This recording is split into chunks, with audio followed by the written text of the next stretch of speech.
הרגפתי את הכנף, המשכתי את הבנייה של הגלגל הקדמי, התקנתי לו גלגל, תפסתי אותו מצד שני רגע, עם שתי מוטות, כן, שתי חתיכות עץ, קיבלתי אותו למקום עם דבק אפוקסי, שנייה, שב במקום מוק, יופי. בוא נפתח את הגלגלים.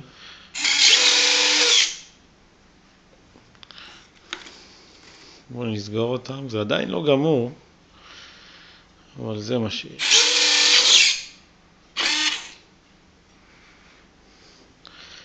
את הגלגל הזה צריך למשוך מפה כדי שהוא ייכנס למקום.